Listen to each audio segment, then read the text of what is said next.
chose Galen because of its strong reputation. Great scholarships. I came because I can take all my classes online.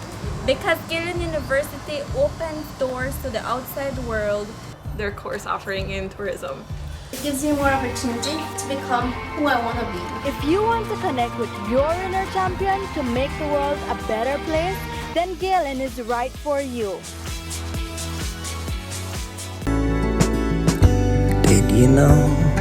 Did you know that your Sagicor advisor can help you plan how to make your golden years your best years? Call a Sagicor agent today. I had a really good time tonight.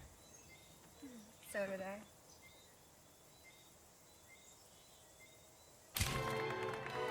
Life moves fast. Be prepared with Sagicor. Learn more at sagicorlife.com.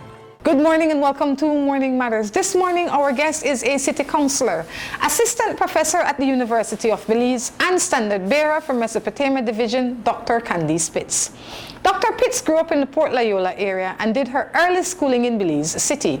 After studying English at St. John's Junior College, she got a bachelor's degree at Albany State University, a master's at Ohio State University, and her PhD from Howard University. Apart from teaching, Dr. Pitts has decided to enter politics and garnered the most vote during her successful attempt to join the Belize City Council. Since then, she has opened and co-founded a soup kitchen, a sewing factory, and a housing project, and is now looking to be elected into the House of Representatives in the next election. Dr. Pitts, good morning and welcome. Good morning, Rhonda, and thank you for having me on your show. Thank you for agreeing to come. You know, we can't tell the people's story without the people. So I say thank you for being a part of this process. Our hopes is that people would learn from it and they can see a part of themselves through your struggles, you know, and that they too can be anything they want to be. But for us to get there, let's start with where you started. You grew up in the Port Loyola area and you went to primary school in that area. Talk to me a little bit about that experience. Yes, born, raised, and still live in Port Loyola. I want to say, however, that my life experiences have not been tremendously different from people who live in communities such as Port Loyola. Attended Port Loyola Preschool and indeed St. John Vianney Primary School, raised by a single parent in Port Loyola who I think we faced many financial struggles because my mother was a food vendor. She used to make small food to sell, and that was her only source of income. And that was how she was able to pay the bills, keep a roof over her head, and educated us. My brothers and I, we used to help her sell the food. And I'm sure you have heard of this before.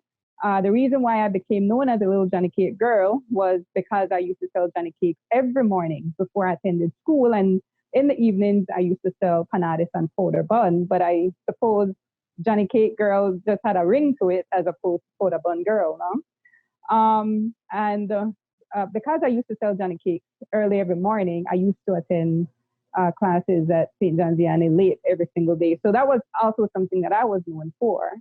And it concerned my teachers greatly because they thought that I wasn't benefiting from my class lessons. But I want to say that from a very young age, reading was important to me. I loved to read. I loved to study. I would pick up anything and I would read it. I loved the encyclopedia. And so every chance that I had outside of selling and outside of my daily chores, I was reading. And I was also doing my homework. So I used to pass much to my teacher's surprise. I used to pass in the top 10 students of all of my classes. Sometimes I would even come in third or fourth in some of my classes. But one of the life-changing moments of my life was when I entered Standard 6. Again, my teachers were very concerned about me because this is the class that helps you to transition to high school. And here I was still coming to primary school late, still coming to classes late. And importantly, I wasn't making any of the preparatory classes that were preparing students to sit the BNSC, the Belize National Selection Examination, TSC today. And so my teachers were extremely, extremely concerned. But again, what they didn't know, and what my mother may have observed about me, was that I was studying for the exam on my own. So when my classmates and when students from Standard 6, from primary schools in the entire country sat the BNSC and the results came back, I made a 91.7 on the BNSC. And of course, because of that score, I was accepted to all three of the high schools for which I had applied, which were Palote, St. Catherine's Academy, and Wesley. Got accepted to all three of them, but I chose Palote. Again, because of financial reasons, I almost did not attend high school. It wasn't until the week before Palote reopened that a family friend said to my mother that he's of the belief that Candice is too smart to be robbed of high school education. And so he paid for the first year for me to attend Palote. And then my mother struggled to pay the tuition for the other 3 years. I attended and was able to graduate from Palote. And then I attended St. John's College Junior College. And I think that's where doors started to open up for me, because I was offered a basketball scholarship by Albany State University in the United States to play basketball, as well as to pursue my bachelor's degree. And then I was able to graduate from ASU summa cum laude, highest distinction any student can receive from a university. And because of those good grades, I want to say The Ohio State University offered me a full scholarship upon my graduation from ASU to attend The Ohio State University and pursue my master's degree. Again, completed my degree, and then Howard University offered me a scholarship to pursue and to attain my PhD. And so really and truly, that's how someone from Port Loyola, a girl who used to sell Johnny cakes, a girl whose mother was a food vendor, was able to attain one of the highest degrees that anyone can attain in any given society. You said something that definitely needs some attention, because a lot of time people feel that because you are smart, you will make it. Smarts without opportunity and would be nothing, Right. So I'm mindful that you made note of the people that helped you along the way, the people that helped to look out for Candice, that saw the good in you, that helped to carry you along the way. But a lot of times when we see these young people on the street selling, people have different opinions of them, This might be the beginning and the end of them, and blah, blah, blah. A lot of times, though, the lessons that you learn through that one action or that repetitive action is really what would help to build you to be one of the strongest people in your neighborhood or in your class. What was the greatest lesson that you did learn from selling Johnny cakes? I have definitely learned about service. A lot of people talk about they are servants of the people, or that they're servant leaders.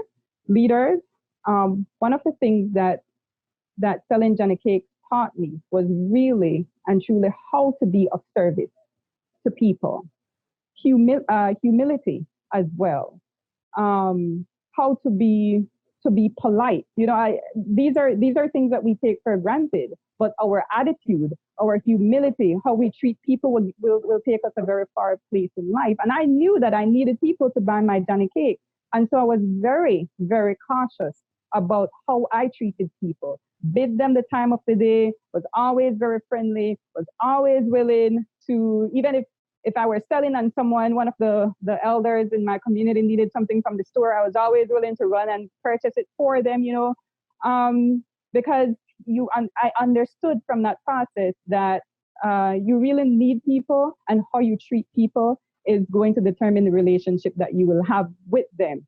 Another important thing that selling Johnny cakes taught me was, it really exposed me to the living conditions of people. I was in people's houses every single day, every single day. I maintain, I tell people that I have walked more London bridges than any politician. And so when I finished my studies and I came back to Belize and I entered electoral politics, and I saw that, the conditions didn't change much in my community.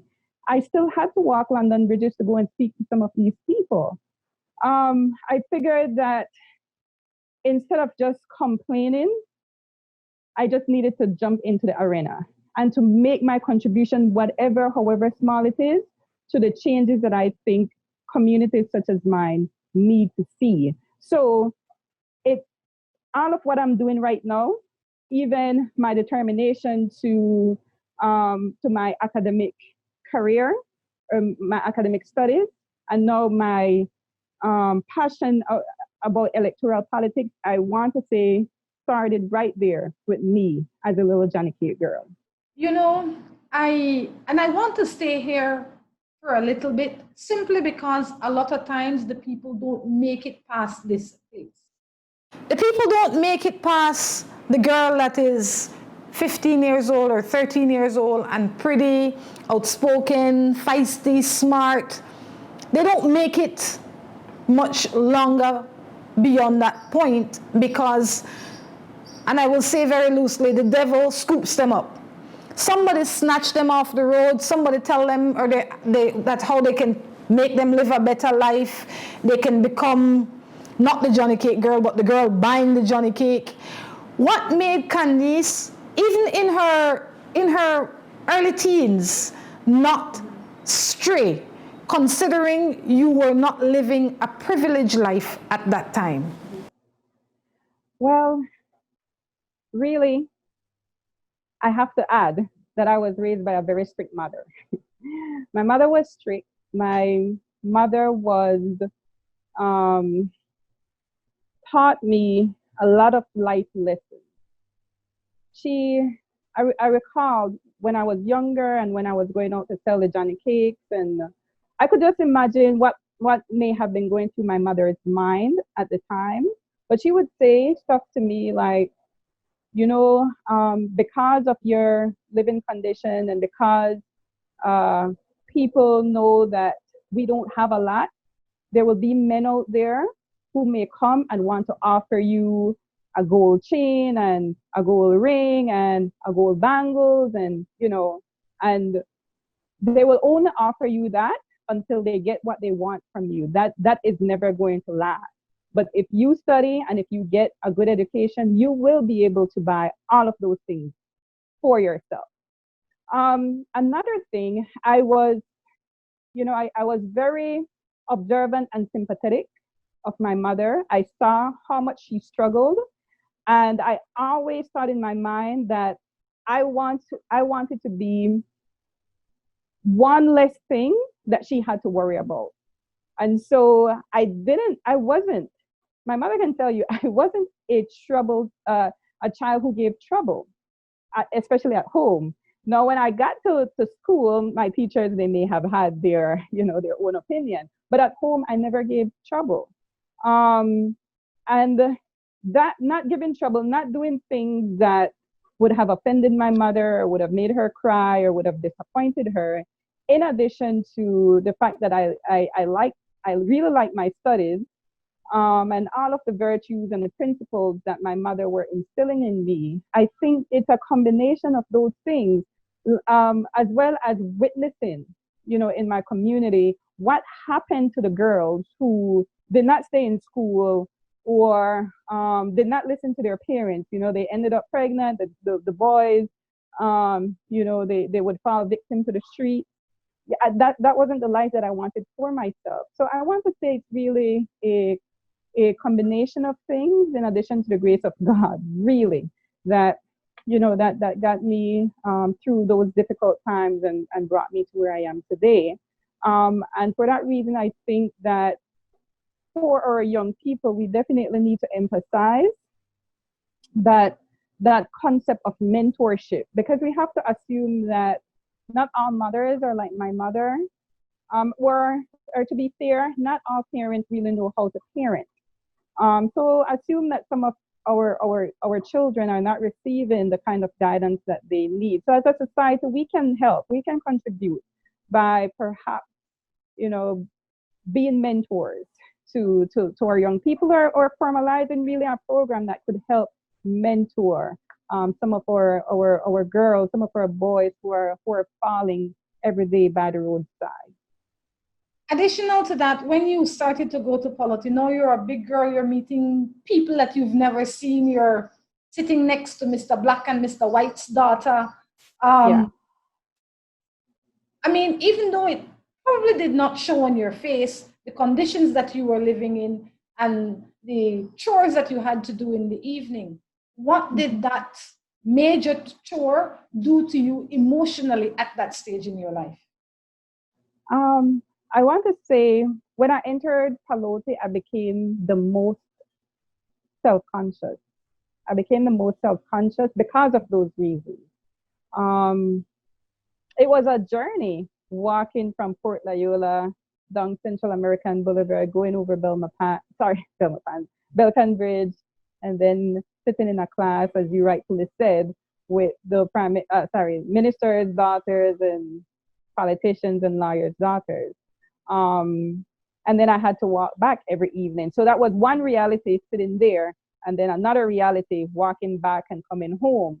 And I must add that I sold Johnny Cakes right up until First Farm at Palote. And after that, my mother decided that I was getting a little too old to do that kind of chore. But one of the things that stuck in my mind during that time, I think it may have been just shortly before I stopped selling Johnny Cakes in First Farm. I was walking back in my Palote uniform from school, and I passed by Archie's restaurant. Back then, there was an Archie's restaurant.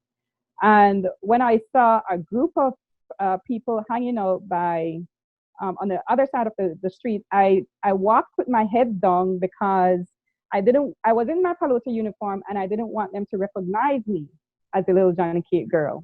And so I was walking with my head down, and I remember this man said to me as I passed by him, why every time I see you, you're always walking with your head down? What are you ashamed of? Have you robbed any bank? Have you killed anyone? You have anything to be ashamed of? You should really walk with your head up. And he was really speaking, but it wasn't like I stopped and I listened to him, but I heard everything that he said to me.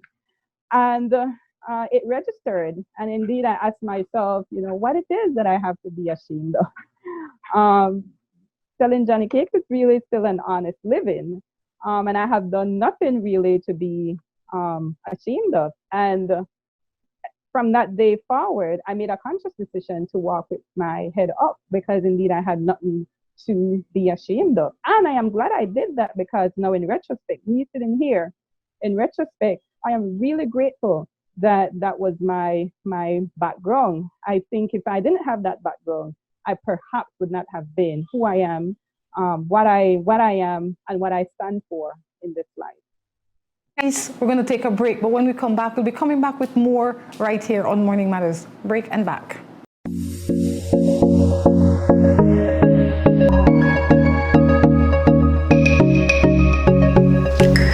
Here at Coop Sheet Metal, we believe our job is very essential in serving our customers. And that is just one reason why visiting us is an experience to be remembered.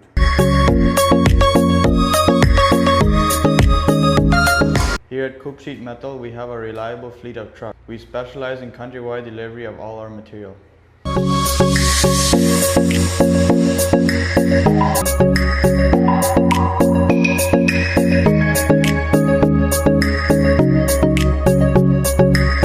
Coop Sheet Metal is a family business that was started by my grandfather, who even had many of his machines hand-built decades ago to make our products the most reliable in Belize.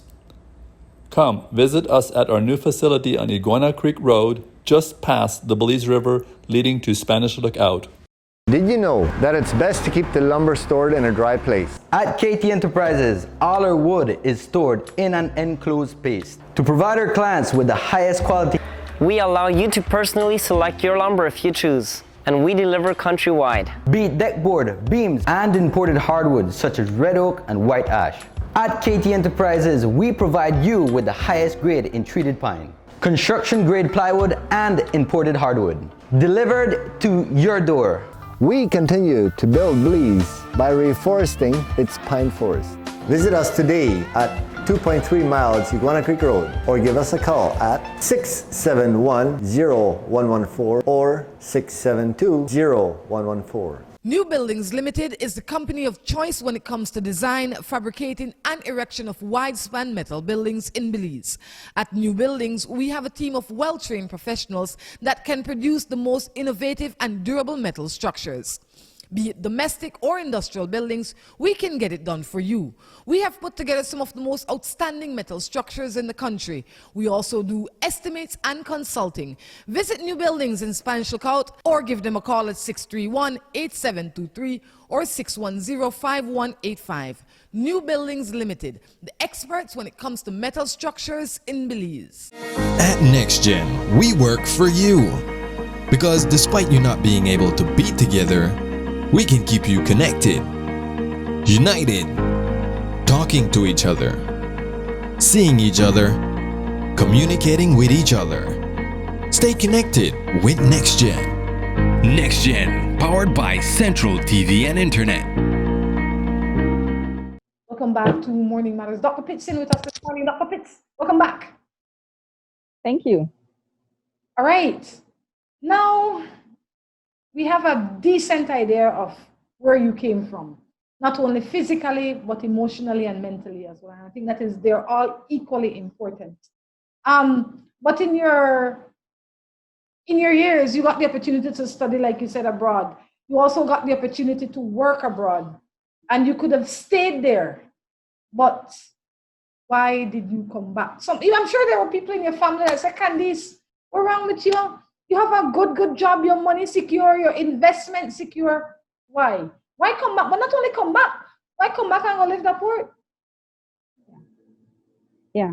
That's a valid question, and it's a question that I had not just on my my immediate return to Belize, but I remembered at least 2 years before my graduation from Howard University, I had seen a letter circulating from the University of Belize by I want to say there were two German professors. I don't know if you recall that.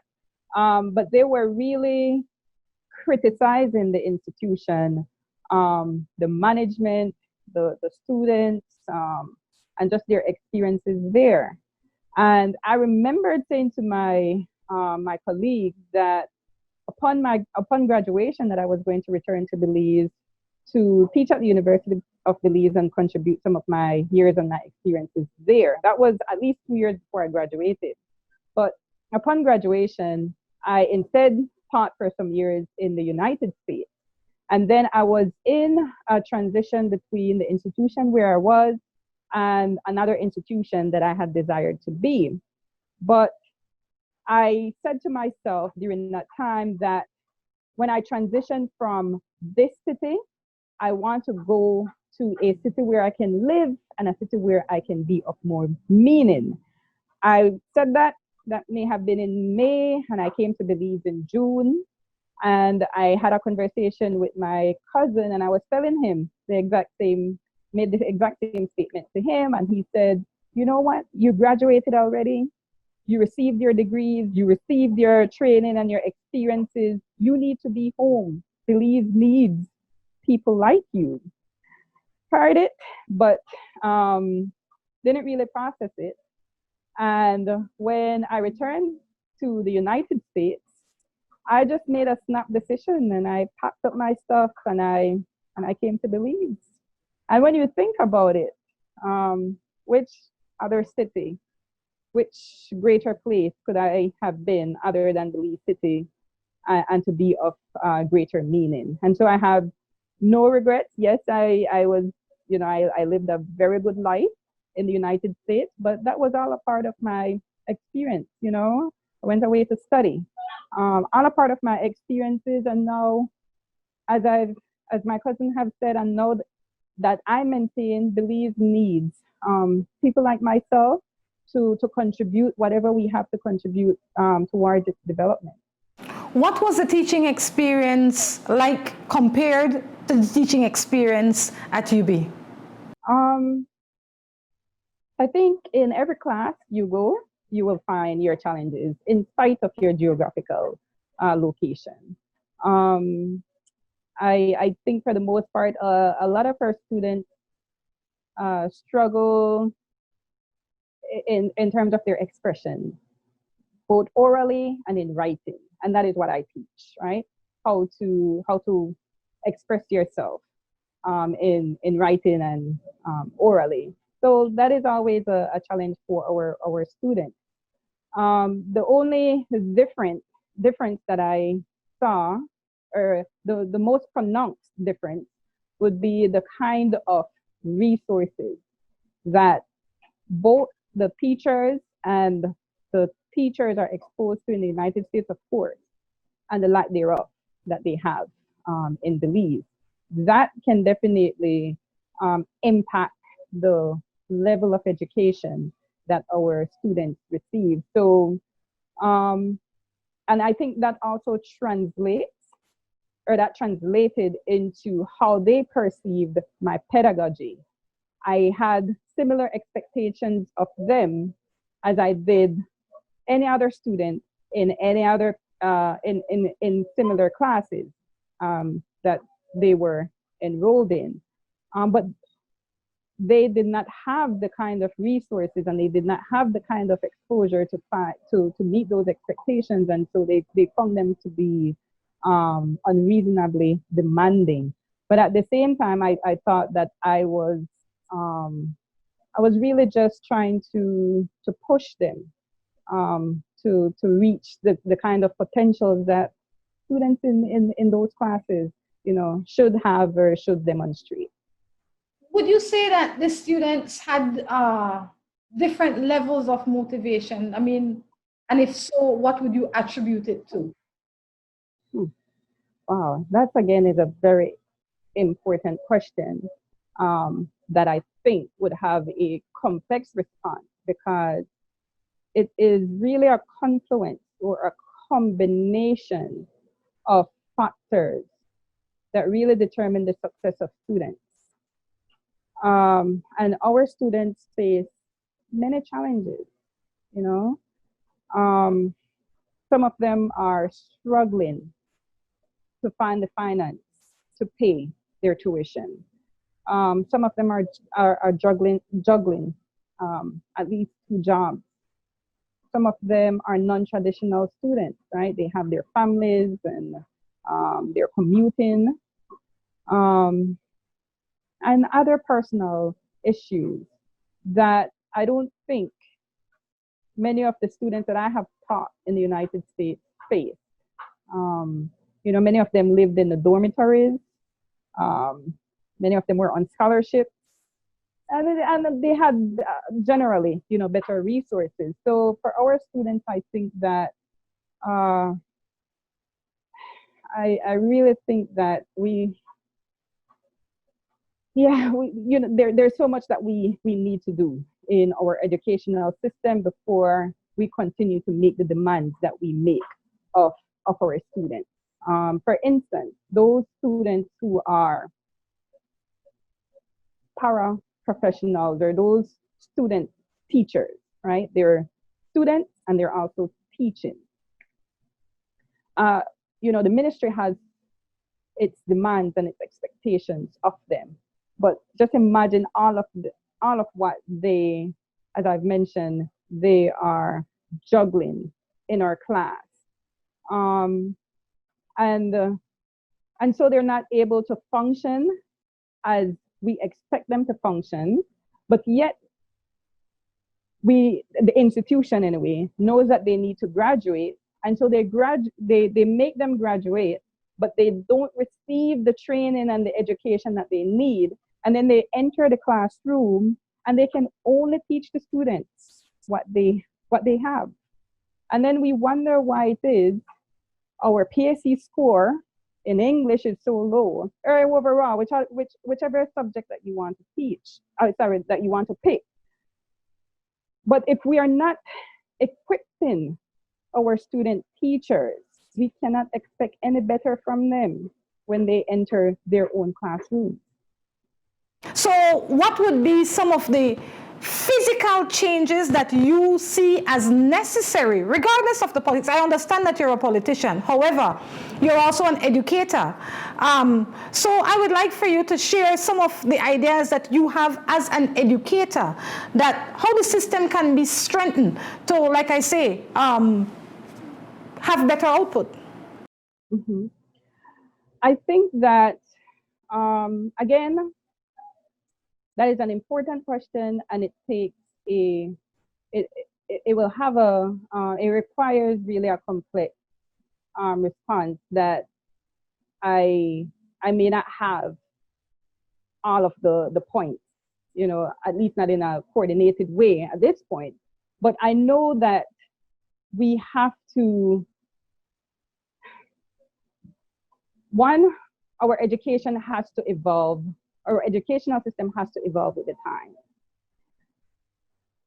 I think that we have been very reliant on a British system that really should be outdated at this point.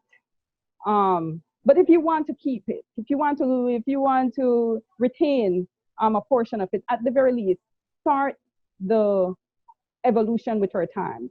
Look at this crisis we're in at the moment. It has taught us, right, has made us understand how reliant we are on technology. That should be no. When I speak about the evolution, right? One of the things that we would have to do in our educational system is to ensure that there is accommodation, or that we take more seriously the teaching of information technology. That would have to be something that should be a part of our educational system, as well as our national strategies for development. So really and truly, I'm saying that a part of our problem is that we have failed to evolve with the time. Another important aspect of our education that we have failed to really emphasize is the importance of agriculture. I think we're teaching so much of what our students leave university and don't necessarily use. On that note, we're going to take a break and be back. Me and my Marie shops in Inn Lake. Me and my Marie Sharp in Indiana. I'm in Rhonda Beach, California with my Marie Sharp. Me and my Marie shops in Kabul, Afghanistan. Me and my Marie shop that are Hertfordshire, England. Me and my Marie Sharps in Taipei, Taiwan. Marie Sharp, world-class products produced in Belize.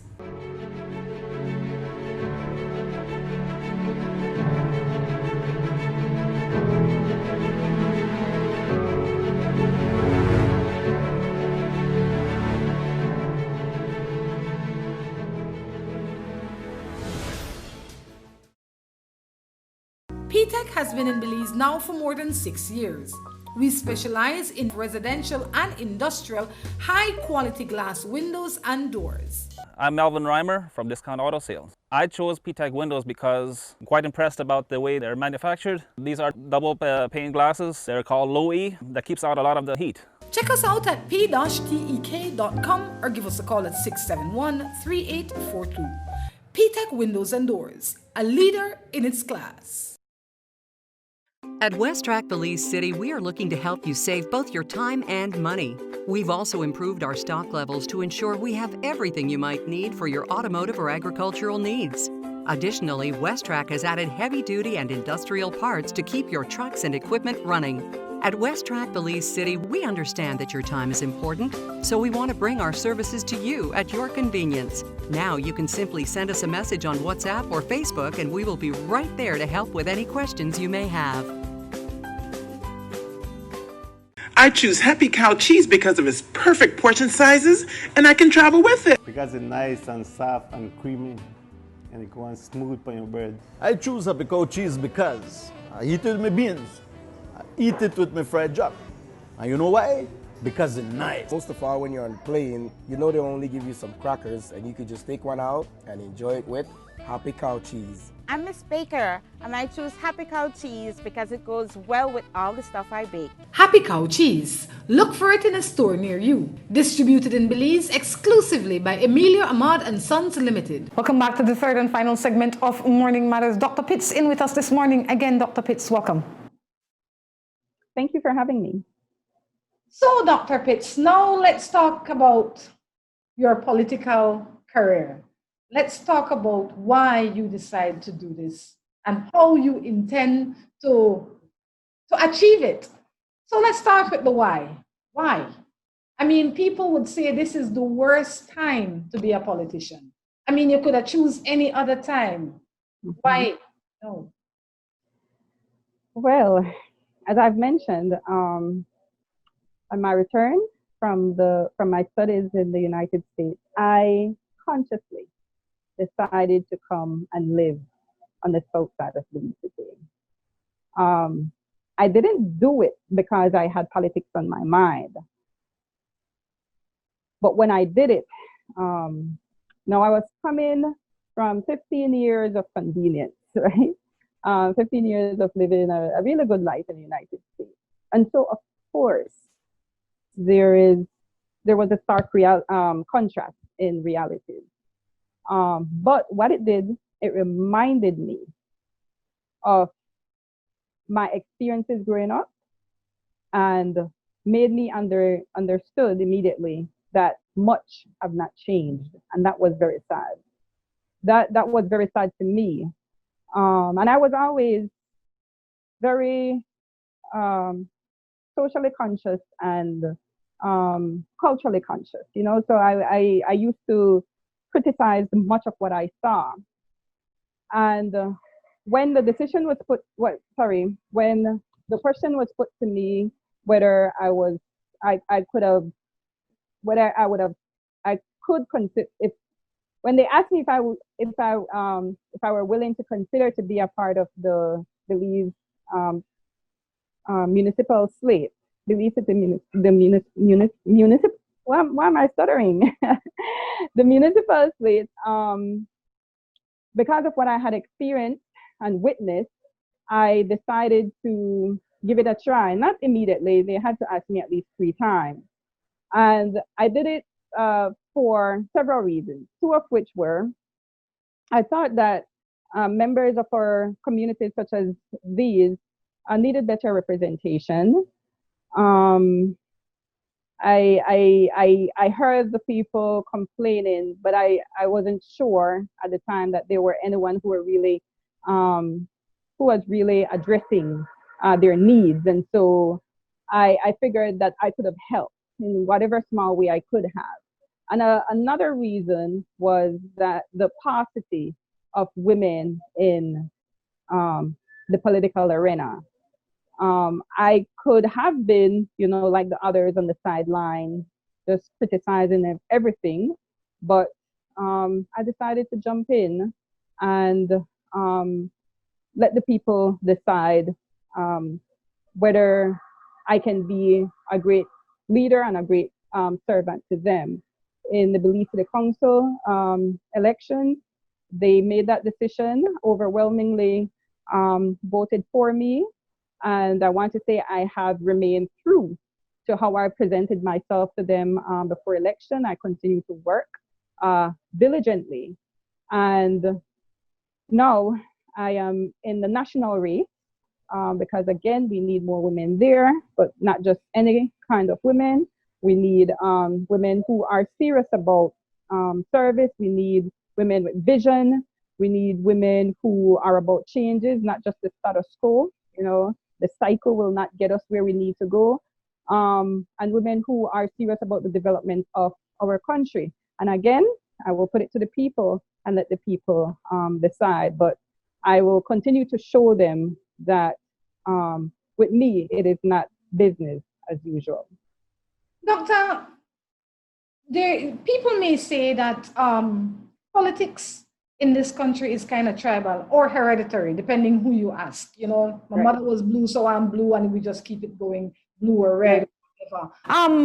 But you came from a place where you could have chosen to go many different ways: red, blue, independent. You know, you had options. What made you choose the route that you did? I made that decision because when I returned, I wasn't impressed with what I was seeing. I wasn't impressed with our level of governance. I was uninspired by the trajectory of our leadership. And I was presented with a PUP with a different vision, a PUP that is willing, well, at least this was how it was presented to me at the time, returning to its founded principles of being all about the people, wanting to see a change in our society.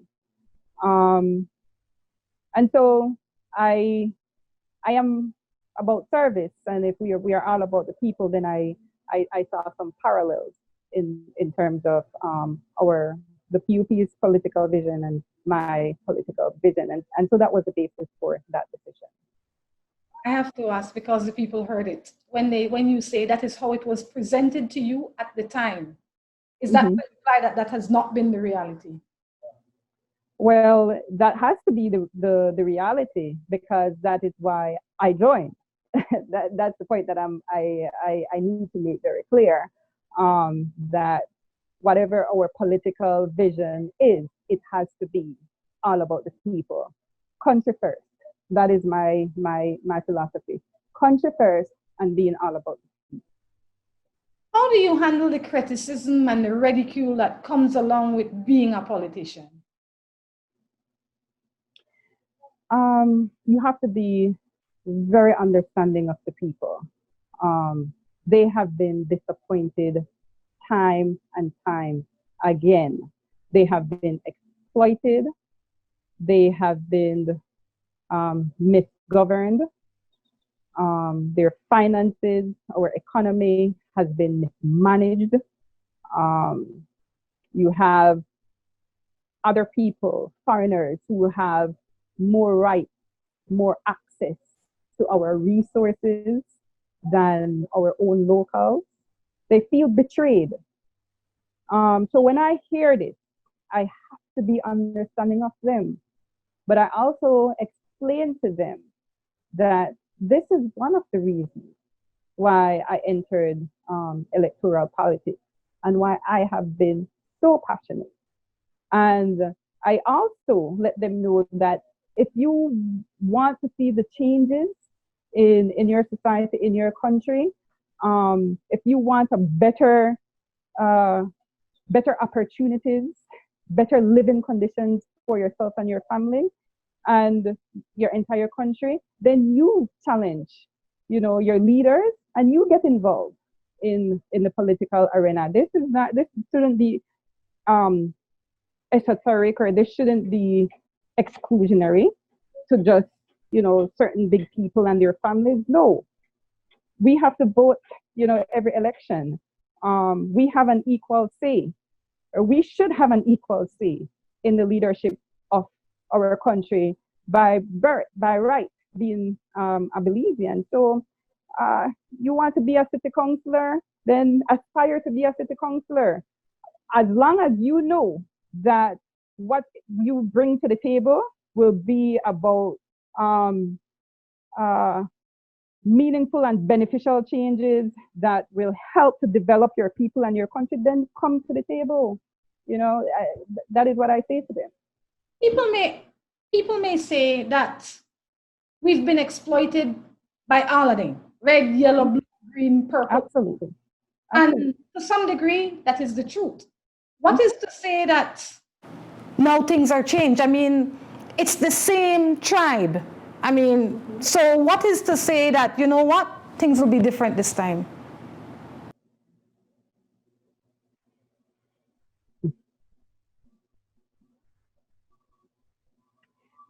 I am absolutely genuine and I am sincere. And we really don't have control over over human nature, and I can't say that whoever forms the next government is going to be blemish free. But I just know that I can't live under this governance much longer. That's the first thing. I can't live under this governance much longer. I don't know that anyone can. Or perhaps there are some people who are benefiting. But I have heard repetitive, consistent complaints, that people are fed up. And I feel their pain. And the second thing, I can really only vouch for myself, Rhonda. I just know Candice fit. And I know what it is that I intend to offer, what it is I will tolerate or not tolerate as a leader, and the kind of compromises that I wouldn't make for myself, and certainly not for my country nor my people. And so I will leave that there. Candice, forgive me, but I sit here to ask the people that to ask the question that I believe the people want to hear answered. And being of no political preference myself, most of the time when the politicians come in, they come in as white as a lily. And then they align with the pack. And so for your ideals to live, you either have to conform and then your ideals change, or you have to fall off. Yeah. So how will you manage that? I can tell you that I have been a member of the Belize City Council for 2.5 years now. And I can absolutely let you know that my principles have remained the same, that my fight has remained the same. I have not taken a single dollar that does not belong to me. The only stipend I receive is a stipend that we receive as city councilors.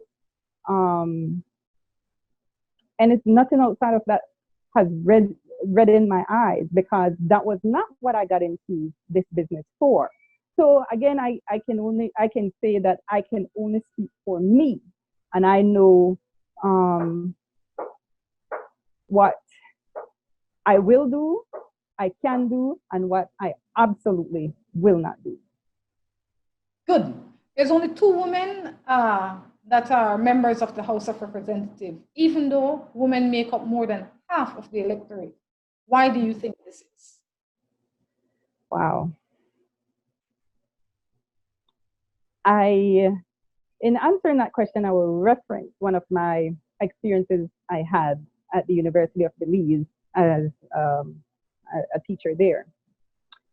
It was always concerning to me that women have been underrepresented in electoral politics, and particularly at the governmental level in our country. And so I was inspired to find out, what my students thought about that topic. So I assigned it as an essay topic. And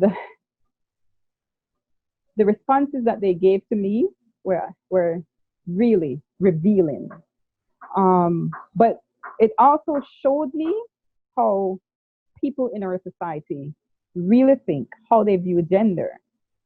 some of the students said that women are underrepresented because men make better leaders. Women are too emotional. Women's places are, a woman's place is in the house. Women don't support women, and men don't support women. And, you know, they went on and on. But, you know, this is really just, it was unadulterated. They were, you know, the saying out of the mouth of babes. It was coming to me just the way that they were conditioned to think about gender. And these are some of our young voters, right? So when they go to the polls, what do you think they do? And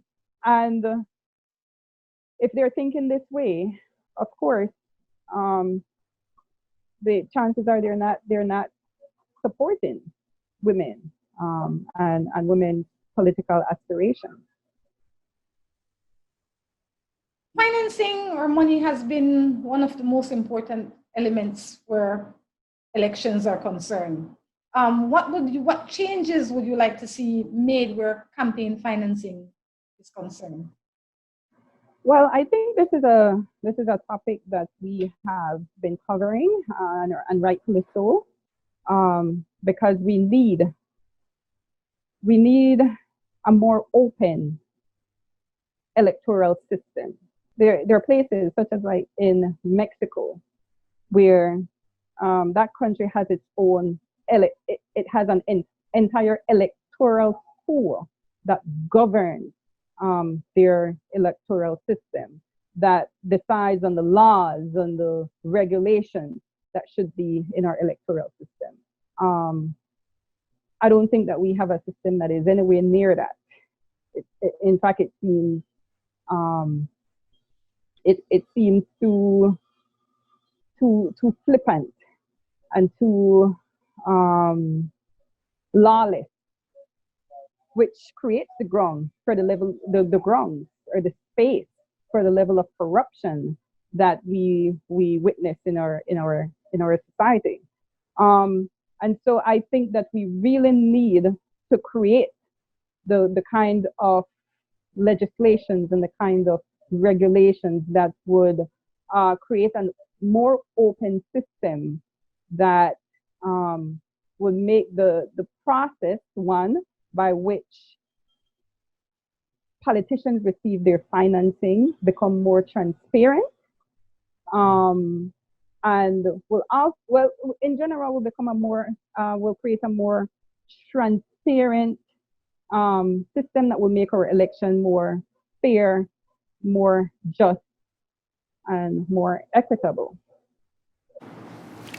You received the most votes in the city council election. You have the opportunity now to help the residents of the entire city, but you want to go to the house and focus on the Mesopotamia residents. Why? Well, that is it. I don't know that is how it works. I'm entering national politics, which means that I will be engaged with national politics, with the governance of our country, of which the city and Mesopotamia are a part. I don't see any kind of inconsistency between in any of what I am doing. That's the first issue. Also, I am very engaged in terms of my portfolios in the city. I have spearheaded some great initiatives in our city: the Back to School Pantry, the grief therapy community support program in the council, parenting classes. We are in the pipeline of creating urban gardens throughout our cities, and I am engaged in that. But I am also the standard bearer of Mesopotamia, and so I need to know how to balance those responsibilities, which I think that so far I have been doing a very good job doing. Stay to some of the things that you've been doing. You are also in the process, or maybe you've completed it. Open up a homeless shelter. You want to talk a little bit about that? Not opening up a homeless shelter. We we have created a soup kitchen in the Mesopotamia division. It was birthed out of the effects that we were experiencing immediately from COVID-19. And we understood and realized that there were people who could have received their pantry but didn't have the wherewithal to cook their own food. And so we just wanted to ensure that everyone could, at the very least, who need, could have access to at least one hot meal per day. And not too far away from the soup kitchen is the Raymond Park homeless shelter. And so today we had just formalized a kind of relationship between that shelter and the soup kitchen, where, and not just the soup kitchen, but we sort of adopted the shelter and will include it in all of the initiatives that we have in the Mesopotamia division, providing food to them every afternoon, because we found out that the shelter can only provide 2 meals per day, which is breakfast and supper. But incidentally, we at the soup kitchen, we do lunch, so we will help them with lunch. We have also created a sewing center in the division, and so we just finished sewing some masks, and we have also donated some of the masks to the homeless shelter. So we really just want to ensure that no one in that division feels excluded, and we want to, the homeless people are, for whatever reason, they're people that our society have either tossed on the margins or they exclude to a large extent, and we want to be able to adapt them and make them benefit from all of the initiatives that we have in that division and around the city as well. Dr. Pitts, before you go, for some young person out there that might be without hope and think, they're living in troubling times, what would you say to them to instill some level of hope in them? Well, as we know, as we experience, life can be extremely difficult at times, and particularly challenging for people who live in certain communities, who are from certain socio-economic backgrounds, and so on and so forth. But I think the first step towards making any kind of improvement or doing anything meaningful with our lives is to, one, believe that there is greatness in the individual. So there's greatness in you. You may feel hopeless, but you have to believe that there is greatness in you. I'm sure that all of us have heard before that if we don't believe in ourselves, who will believe in us? So we first have to believe that there's greatness in us, or I'm talking to that young person, there's greatness in you, and you will really have to find the will not to give up. I know that there were many times that I could have personally given up. I mean, life was, I may not have elaborated on it as much as I should have, but life was really extremely difficult. My uncle in the States just sent me a picture, for instance, of a photo that he had taken in the late 1980s when he came to visit us. And in that photo, we were standing outside of, I can't even call it a house. It was a little knock and son up thing that my mother was able to put up for us. Really just 4 walls and a shelter, a roof, and all of us were living in there. That was how difficult life was for us. But what I did not do was to give up the belief in myself. And I really want to stress that, because if you have to believe that you can do well, that there is good in you. And our society will have to meet them at that place, because believing in themselves is one part, but we also have to help them provide those opportunities, those resources that they need, that mentorship that they need. But they're not mutually exclusive, because they can receive mentorship, but if they don't believe in themselves and don't believe that they can do great, then the mentorship and the resources will be a waste. But if they believe in themselves and we provide the mentorship, we provide the resources, then we can really hope for the best. Dr. Pitts, I say thank you for stopping and sharing this morning. All the best, and we will hopefully get the opportunity to speak to you again in the near future. Thank you so very much for having me, Rhonda. Thank you. On that note, we're going to say, have a lovely day, please.